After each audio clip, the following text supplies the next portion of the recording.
Sunitha jewellers కొత్త brand Purvi అందమైన 18 grams బంగారు ఆభరణాలు దుబాటు ధరల్లో. వివరాలకు సంప్రదించండి. నమస్తే రమగారు. నమస్తే జయ. రమగారు, మనకి మార్గశిర మాసంలో గురువారాలకు కూడా ప్రత్యేకమైన విశిష్టత ఉంది. లక్ష్మీదేవికి పూజ చేస్తాం కదండి, ఒకసారి ఆ విశిష్టత మాట్లాడుకుందామండి. ఏటా చెప్తున్నాము, మళ్ళీ ఇప్పుడు కూడా కొత్తగా ఇంకొకసారి చెప్పుకుంటాం. మార్గశిరము పురుషోత్తమ మాసం అని చెప్పుకున్నాం ముందే. మనం విష్ణు సంబంధమైన మాసం. ఇప్పుడు మనం విష్ణు సంబంధమైన మాసాలని ముందు మాసాల్లో కూడా చెప్పాం. అవును. శ్రవణ నక్షత్ర సంబంధమైనది శ్రావణ మాసం, అప్పుడు లక్ష్మీదేవి పూజ విశేషంగా. అయ్యవారిని కూడా చదువుకోండి. అక్కడి నుంచి శ్రావణం తర్వాత భాద్రపదం లేదు, ఆశ్వీజం తర్వాత కార్తీకం. ఆశ్వీజ మాసం అంతా దుర్గా పూజ చేసాం. అవును. తర్వాత కార్తీకమేమో దామోదర ప్రీత్యర్థం చేసాం. ఈ మార్గశిరము సాక్షాత్తు విష్ణు స్వరూపం. అక్కడ కార్తీక దామోదర ప్రీత్యర్థం శివాభిషేకం దుర్గాభిషేకం చెప్పుకున్నాం. శివాభిషేకం చెప్పాం, కార్తీక దామోదర ప్రీత్యర్థమే సాలగ్రామ దానం అన్ని కూడా అలా చెప్పాం. ఇక్కడ పూర్తిగా ఇది విష్ణు మాసమే. అయితే ఈ విష్ణు మాసంలో ఉన్న గురువారాలు చాలా ప్రత్యేకమైనవి. మామూలుగా మనం శుక్రవారం లక్ష్మీ పూజ చేయటం మన ఆనవాయితీగా ఉంటుంది. అవును. ఇంచుమించు భారతదేశం అంతా కూడా ఫ్రైడే శుక్రవారం లక్ష్మీదేవికి అని అంకితం చేసి ఉంచుతారు. అవును, చేస్తారు. అట్లాగే ఈ ప్రత్యేక మాసంలో గురువారం కూడా లక్ష్మీదేవికి అంకితం చేయబడి ఉంటుంది. మనం అనంగానే మనం అంతా గురువారం గురువారం అంటాం. లక్ష్మీవారం అనే వాళ్ళు చాలా మంది కనపడతారు. పల్లెటూర్లలో మనం వింటుంటాం లక్ష్మీవారం అంటాం. ఈ శుక్రవారం నాడు ఏ ఏ పనులు చేయకూడదు, డబ్బులు ఇవ్వకూడదు, ఇల్లు తడిపెట్ట పెట్టే ఇల్లు బూజులు దులపకూడదు. కొన్ని ప్రాంతాల్లో ఈ గురువారాన్ని లక్ష్మీవారం అంటాం, మనకు కనిపిస్తుంది. పల్లెటూళ్ళల్లో కనపడుతుంది. అది కాక పల్లెటూళ్ళల్లో మనవాళ్ళు కాదు, తుని ఆ ప్రాంతాలు, విశాఖపట్నము శ్రీకాకుళం ఆ వైపు కొంచెం ఒరిస్సా వైపుకి వెళ్లే కొందికి దాన్ని లక్ష్మీవారంగానే చెప్తారు. లక్ష్మీవారం అంటారు. ఆ రోజున మనం ఇళ్ళు బూజులు దులపటం కానీ, తర్వాత ఏమో చెత్త బయట పడేయటము, పాత సామాన్లు తీసి బయట పారేయటము అలాంటివి కూడా చెయ్యరు. గురు శుక్ర 2 రోజులు పట్టింపే వాళ్ళకి. ఓకే. మనం మిగిలిన రోజులంతా శుక్రవారమే పాటించిన మార్గశిరంలో మాత్రం ప్రత్యేకంగా లక్ష్మీ పూజ చేసుకోవటం ఒక విధానంగా కనపడుతుంది. ఇప్పుడు మనం మామూలుగా అసలు రోజువారీ లక్ష్మీ పూజ కాకుండా మార్గశిర గురువార వ్రతం అని ఒక నోము కూడా ఉంది. నోముకు ఒక నియమం, పూజ అయ్యేదాకా ఏమీ తినకూడదు. గురువారం నాడు నెత్తికి నూనె రాసుకోకూడదు, పూజ అయ్యేదాకా తలకాయ దువ్వుకోకూడదు, ఏమీ తినకూడదు. ముందు చెప్పిందే ఇది. తర్వాత పూజ అయిపోయాక ప్రసాదం పుచ్చుకుని ఈ కథని ఎవరికైనా చెప్పాలి. తెలిసిన వాళ్ళకైనా సరే కథ విను అని ఫోన్లో అయినా కథ చెప్పేయాలి. ఇది నియమం. ఈ నియమం ప్రకారం మనకి ఇళ్లలో ఎవరికైతే మార్గశిర గురువార వ్రతాలు ఉన్నాయో, నోములు వ్రతాలు ఉన్న కుటుంబాలు కొన్ని ఉంటాయి, అలవాటుగా అనుచరణంగా వచ్చినవి. మీకు అలవాటు ఉంటే లక్షణంగా చేసుకోండి మీ పద్ధతుల ప్రకారం. అలవాటు లేదు, మనకు తెలీదు, మనం ఇప్పుడే వింటున్నాం, లేదా 4 ఏళ్ల క్రితం చెప్పడం మొదలుపెట్టాం, 4 ఏళ్ల నుంచి వింటున్న వాళ్ళు, ఇవాళే వింటున్న వాళ్ళు కూడా హాయిగా సంతోషంగా లక్ష్మీ పూజ చేసుకోండి. మార్గశిర మాసం పురుషోత్తమ మాసం కాబట్టి అమ్మవారి లక్ష్మీదేవి నిత్యానపాయిని, ఆయన్ని అనుసరించి ఉంటుంది. స్వామివారే సాక్షాత్తు స్వరూపంగా భావించేటువంటి మార్గశిరంలో ఆమెని గురు శుక్ర 2 రోజులు పూజించండి. గురువారం నాడు మనం ఎలాగో కథ చెప్తాం కదా, అవును, హాయిగా ఈ కథ వినేయండి. ఆ కథ అందేసుకుని అక్షంతలు చేతపుచ్చుకోండి. లక్ష్మీ పూజ అయిపోయాక చివర ఆ కథ విన్నాక అక్షంతలు కొన్ని అమ్మవారి మీద వేసి కొన్ని మన మీద వేసుకోండి. ప్రత్యేకంగా స్వరూపము ఏమీ పెట్టుకోక్కర్లేదు. మీ ఇంట్లో ఏ లక్ష్మీదేవి పటం ఉందో, ఏ లక్ష్మీదేవి విగ్రహమో ప్రతిమా విశేషమో ఉంటుంది. కొంతమంది దగ్గర కాయిన్స్ ఉంటాయి, బంగారు రూపులు ఉంటాయి, వాటికి పూజ చేసుకునే అలవాటు ఉంటే చక్కగా ఆ రూపుకే, ఆ ప్రతిభకే, ఆ ఫోటోకే పూజ చేసుకోండి. లక్ష్మీ పూజ సులువుగా చేసుకునే విధానం చిన్న చిన్న పుస్తకాలు దొరుకుతాయి. లక్ష్మీ పూజా విధానం కొనుక్కోండి, 5-10 రూపాయల్లో దొరుకుతుంది. ఓకే.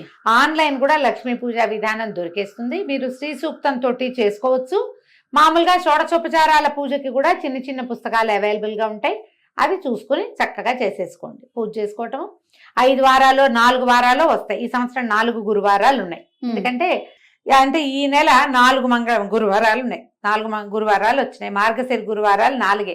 ఒక సంవత్సరం 5 వస్తాయి. అవును. 5 వచ్చినప్పుడు 5 రకంగా చేసుకుంటాం. 4 వస్తే ఇక 4 రకంగా. ప్రతి వారము ఒక్కొక్క నివేదన చేసే విధానం వ్రతస్థులకి, ఎవరైతే మార్గశిర గురువార వ్రతం ఉందో వాళ్ళకి, మనలాంటి వాళ్ళకి ఆ హడావిడి ఏం లేదు. మామూలుగా చక్కగా పరమాన్నం వండటం, కొంచెం శనగపప్పు వేసి వండుకోండి. మీకు ఓపిక ఉండి చేతొచ్చి శక్తియుక్తులుండి బాగా సేవించాలన్న ఆశ ఉంటే బూరెలు అలాంటివి కూడా చేసుకోవచ్చు. శనగపప్పుతో బూరెలు చేస్తాం కదా, అమ్మవారికి శనగపప్పు ప్రీతి. లక్ష్మికి సంబంధించిన ధాన్యాలలో ఈ పప్పుల్లో ఇది ముఖ్యమైనది శనగపప్పు. మీకు ఎవరు చెప్పారు? ఇలాంటి చొప్పదంటు ప్రశ్నలు వేయకండి దయచేసి. శనగపప్పు లక్ష్మీదేవి ప్రశ్నలు కూడా ఎదుర్కొంటున్నారు రమణ. బ్రహ్మాండంగా మీకు ఎవరు చెప్పారు? మీరు వెళ్ళి అడిగారా? ఆవిడ మీ పక్కింట్లో ఉంటుందా?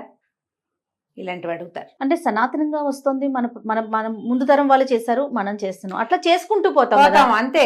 దానికి ఒకళ్ళు వచ్చి చెప్తారా? చెప్పాలా? అడుగుతారమ్మా. నువ్వు ఎంత సీరియస్ మ్యాటర్ గురించి మాట్లాడినా దాని మీద ఒక చొప్పదంటూ ప్రశ్న అంటారు, దాన్ని వేస్తూ ఉంటారు. మీకు కావాలంటే మీ పక్కింట్లో లక్ష్మీదేవి ఎవరన్నా ఉంటే కనుక్కోండి. మా పక్కింట్లో ఉంది లక్ష్మీదేవి. మా ముందు ఇళ్లలో ఉంది, చెప్తుంది. మా ముందు తరాల్లో ఉంది మనకి, అందుకని మనకు తెలిసింది. అంతే. శనగపప్పుతో ఏదో ఒక పదార్థం చేసుకోండి. పరమాన్నం చేసుకుని పెట్టుకోవచ్చు అమ్మకి, మీ ఓపిక. నివేదన చేసుకోండి చక్కగా. గురువారం నాడు లక్ష్మీదేవిని పూజించి, శుక్రవారం నాడు ఎలాగో మనం ప్రతి శుక్రవారం పూజ చేసుకునే అలవాటు ఉన్న వాళ్ళు మానేయాలా అని డౌట్ వస్తుంది. మానొద్దు. ఈ నెలలో వారానికి 2 సార్లు లక్ష్మీదేవిని పూజిస్తాం. రోజు లక్ష్మీ పూజ అలవాటు ఉన్న వాళ్ళ సంగతి ఇక మహత్తరంగా ఉంటుంది, వాళ్ళు ఎలాగూ చేసుకుంటారు. శుక్రవారం స్పెషల్తో పాటు గురువారం కూడా స్పెషల్ చేసుకోండి. దీనికి ఒక వ్రత కథ కూడా ఒకటి చెప్పబడుతుంది, చిన్న కథే, అది చెప్తాను. పూర్వం ఒక బ్రాహ్మణ కుటుంబం ఉండేది. పెద్ద భార్య, మొదటి భార్య చనిపోయింది. ఆ భార్యగా సుశీలని ఒక కూతురు ఉండేది. ఈ పాపాయి ఉండగానే తండ్రి ఇంకో ద్వితీయ వివాహం చేసుకున్నాడు. ఇలాంటి కథలు విన్నప్పుడు ఈ రెండో పెళ్ళి ఎందుకు చేసుకోవాలి, అదే భర్త చనిపోతే వాళ్ళ అమ్మ పెళ్లి చేసుకుంటుందా, ఇలాంటి ప్రశ్నలు కూడా ఎప్పుడూ తలెత్తుతూనే ఉంటాయమ్మా. పురాతనపు పద్ధతుల్లో ఏంటంటే ఆడవాళ్ళు లేనిదే ఇళ్ళు నడిచేవి కాదు. మగవాళ్లే ఆడపని మగ పని చేసేసేయటము కుదిరేది కాదు. పైగా బ్రాహ్మణ గృహాలలో వీళ్ళకి అగ్ని అవన్నీ నియమాలు ఉండేవి. తప్పకుండా యజనం చేయాలి, రోజువారీ హోమము, దానికి స్త్రీ సహాయం చాలా అవసరం. ఆడవాళ్ళు హోమానికి ఉండటమే కాకుండా సహాయానికి రెండిటికి కావాలి. ఒక ఆడపిల్ల ఉంటే దానికి వివాహం చేయాలన్నా తల్లి లేనిదే, ఆడమనిషి లేనిదే అవన్నీ సాగవు. కాబట్టి తప్పకుండా ద్వితీయ వివాహాలు జరిగేవి. పురాతన గాథల్లో మనకి ఇవే కనపడతాయి. మన తాత ముత్తాతల్లో ఇద్దరిద్దరు భార్యలు ఉన్న వాళ్ళు మనకే ఉంటారు బోళ్ళంతమంది. మనమే కొంచెం పూర్వ చరిత్ర తిరగేస్తే మన ముందు 3-4 తరాల ముందు ఖచ్చితంగా కనపడతారు మనకి. నీకు ఏం చేసేదేం లేదు దాని మీద.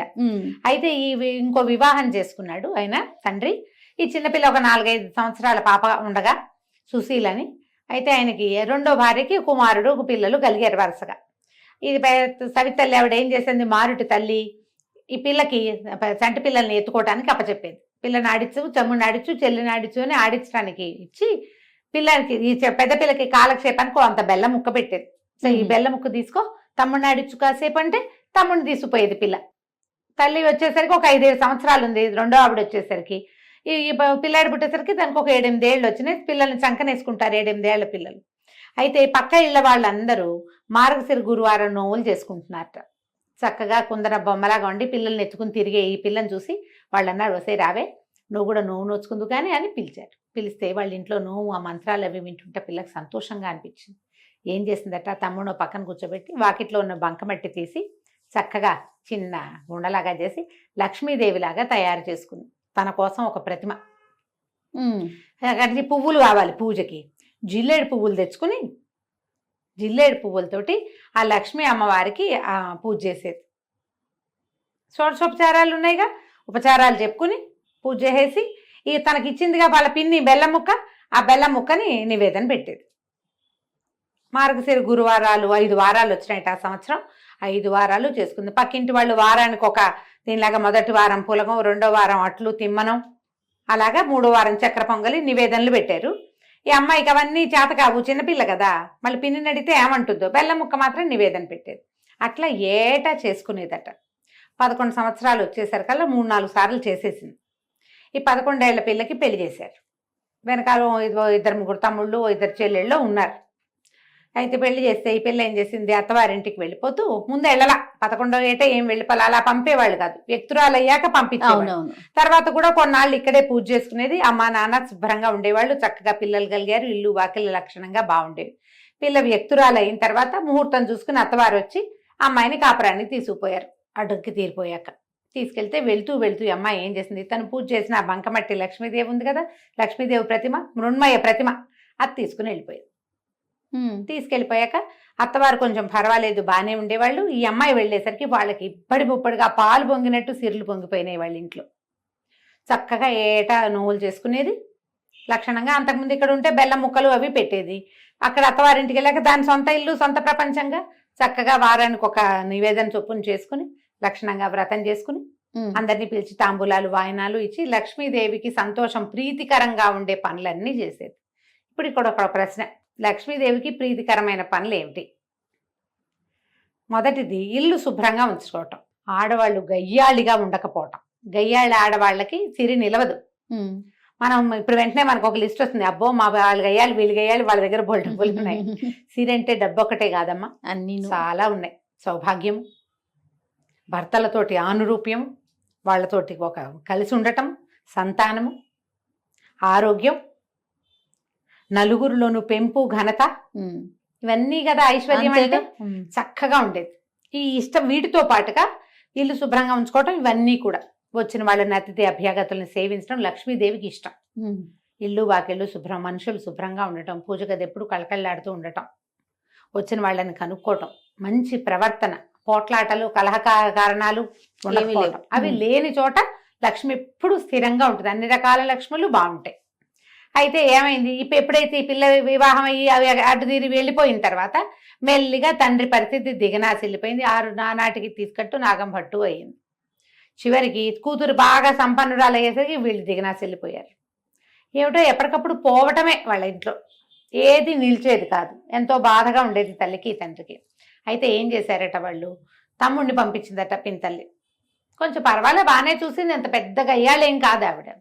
అక్కయ్య దగ్గరికి వెళ్ళరా, మన పరిస్థితి బాగుండలేదని చెప్పు, ఏదైనా ఇస్తే పట్టుకురమ్మని పిల్లవాడిని పంపించింది.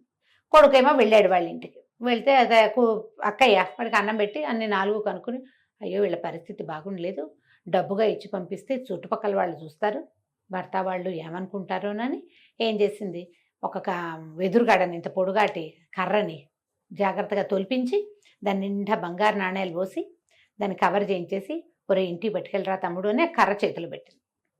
ఈ పిల్లాడు అది అక్క కర్రే ఇచ్చింది అనుకున్నాడు, అందులో డబ్బులు ఉన్నాయన్న సంగతి తమ్ముడికి అమ్మాయి చెప్పల. కర్ర పుచ్చుకుని వెళ్ళాడు. వెళ్ళేసరికి అలా మధ్యదారిలో ఎక్కడో కర్ర దేనికో ఆనించి ఎక్కడో కూర్చుని పడుకుని నిద్రపోయాడు. వాడి సొంత కర్ర కాదు కదా, అలవాటు కూడా లేదు, మర్చిపోయి వెళ్ళిపోయాడు. ఎవరో చేపాటి కర్ర బాగుందని తీసుకుపోయారు. వాళ్ళ అదృష్టవంతులైతే వాళ్ళకి దొరుకుంటుందా లక్ష్మీదేవి. తల్లి అడిగింది, ఏమి ఇచ్చిందిరా అక్క అంటే, ఏమో నమ్మ కర్ర ఇచ్చింది, అది నేను ఎక్కడో వదిలేశాను అన్నాడు. ఆవిడకి అర్థం కాల, కూతురు ఏం పంపింది ఏమిటి సంగతి. మళ్ళీ కొన్నాళ్ళు పోయాక మళ్ళా కొడుకుని పంపించింది. కొడుకుని పంపిస్తే ఈ అమ్మాయి ఏం చేసింది, ఈసారి నాన్న కోసం ఒక జత చెప్పులు కుట్టించాను, చెప్పులు పట్టుకెళ్ళమని ఆ చెప్పులు జాగ్రత్తగా పక్క కుట్లు ఊడదీసి చెప్పులు నిండా బంగారం కాసులు పెట్టి కుట్టించేసి చేతిలో పెట్టింది. ఇప్పుడు చెప్పలేదు. పిల్లాడు చెప్పకూడదు, ఊరికే చెప్పులు నాన్నకి అంటే పట్టుకుపోతాడు అనుకుంది. ఒక గుడ్డలో చుట్టించింది. వాడు ఆ చెప్పుల మూట దీని మీద పెట్టి ఒక గట్టు మీద పెట్టి చెరువు గట్టును పడుకున్నాడు చల్లగాలికి. ఎవరో చెప్పులు పెట్టిపోయారు. 3వసారి మళ్ళీ పంపించింది తల్లి 2 నెలల తర్వాత. ఈ అమ్మాయి ఒక గుమ్మడికాయ పై డిప్ప తీసి లోపల గింజలన్నీ తీసేసి దాని నిండా బంగారు కాసులు పోసి పంపించింది. ఆ బంగారు కాసులు గుమ్మడికాయ కూడా వాడు వదిలేశాడు. అంటే సంధ్యావందనాన్ని దిగాడు. ఎవరో గుమ్మడి పండు బాగుందని బ్రాహ్మలు ఎవరో వెళ్తున్న వాళ్ళు ఎవరో వదిలిపెట్టి పోయారనుకుని తీసుకుపోయారు. ఇక చివరికి తల్లికి అనిపించింది, ఇక్కడ అమ్మాయి ఏదో సహాయం చేయడానికి ప్రయత్నం చేస్తోంది, పంపిస్తోంది ఏవో వస్తువులు, సరిగ్గా తేలేకపోతున్నాడు. సరే నేనే వెళ్తానని తండ్రిని పెద్ద కొడుకుని వదిలిపెట్టి చిన్నపిల్లలు ఆడపిల్లలు ఉంటే వాళ్ళందరినీ వెంబడి పెట్టుకుని పెద్ద కూతురు ఇంటికి వెళ్ళింది. తల్లి పేదగా ఉన్న తల్లి మాసిపోయినట్టున్న చెల్లెళ్ళని చూసి ఈ పిల్ల బాధపడి తల్లిని చక్కగా పోషించి 10 రోజులు ఉంచుకున్నాక ఇదంతా ఏం జరిగింది ఏమిటి మాట్లాడుకుంటే, అమ్మ బంగారు కాసులు పోసానే ఏమైపోయినాయో అంటే, ఎవడో అదృష్టవంతులకు దొరికింది, మనకు అదృష్టం లేదు. ఈ అమ్మాయి ఏమంది, ఇంకా 10 రోజులుంటూ మార్గశిర మాసం రాబోతుంది, నేను మార్గశిర గురువారం నోవులు నోచుకుంటానమ్మా, నాతో పాటు నువ్వు కూడా నోచుకుందు కానీ ఇక్కడే ఉండమని తల్లిని చెల్లెళ్ళని ఉంచుకుంది. ఏమీ తినద్దమ్మా, గురువారం పొద్దున్నే చెప్పింది, ఏమీ తినద్దంటే సరేనంది ఆవిడ. పిల్లలందరినీ కూర్చోబెట్టి సద్దెన్నాలు పెట్టమంటే, అమ్మమ్మ సద్దన్నం పెడుతూ పెరుగన్నంలో ఉప్పేయి అన్నారట పిల్లలు. ఉప్పు సరిపోయిందో లేదో చూద్దామని ఒక సద్దెన్నం ముద్ద నోట్లో వేసుకుంది. కూతురు, అయ్యో అమ్మ అన్నం తిన్నావు ఇంకేట పనికి వస్తుంది, తినకూడదుగా, మెతుకు కూడా పోకూడదు లోపలికి. కూతురు నోచుకుంది నోము. తల్లి సర్దు కూరుకుంది, ప్రసాదం తిని ఊరుకున్నారు. రెండో వారం ఏం చేసింది, పిల్లలకి నెత్తికి తలగా నూనె రాస్తూ ఆ నూనె చేతులు నెత్తికి రాసుకుంది. చాలా మంది చేస్తాం అట్లా. ఇప్పుడు మాయిశ్చరైజర్ కూడా ఎక్కువ పోసుకున్నాం అనుకో చేతిలో, ఎవరో రాసేస్తాం. ఆ నెత్తికి రాసుకునేసరికి నూనె రాసుకోకూడదు, అసలు నూనె రాసి తలంటి చేయకూడదు గురువారం నాడు. మామూలుగానే పనికిరాదు, ఇప్పుడు అస్సలు పనికిరాదు, పూజకు పనికిరాదు, నోముకు అడ్డంకి. 2వ వారము పోయింది. 3వ వారం కూతురు ఏం చేసింది, అమ్మ ఇట కాదు, నువ్వు పని చెయ్యి, నేను గొయ్యి తీసి గోతులో కప్పెడతాను, నిన్ను గోతులోనే కూర్చో, బయటికి రావద్దు. తర్వాత పూజ పని అంతా తెముల్చుకుని పూజకు ఏర్పాట్లు అయ్యాక నేను లేవదీస్తాను, అప్పుడు నీళ్లు పోసుకుని పూజలో కూర్చుందు. కానీ నీ తల్లిని ఒక దేనికోసమో తీసిన గోతిలో కూర్చోబెట్టి పైన ఒక చిన్న పల్చటి చెక్క ఒకటి అడ్డం పెట్టి అమ్మాయి పని చేసుకుంటుంది. ఈ పిల్లలు ఏం చేశారు, 5-6 ఆడపిల్లలు, అమ్మాయికి పిల్లలు ఉన్నారు, పిల్లల్ని తెచ్చింది కదా ఈవిడ కూడా. పిల్లలు ఆడుకుంటూ అరటిపళ్ళు తిని తొక్కలు పడేశారట. ఈ పల్చటి చెక్క వీళ్ళు ఇడిదిరిగి చెక్క తొలగిపోయి అరటిపండు తొక్కు ఈవిడ దగ్గర పడింది.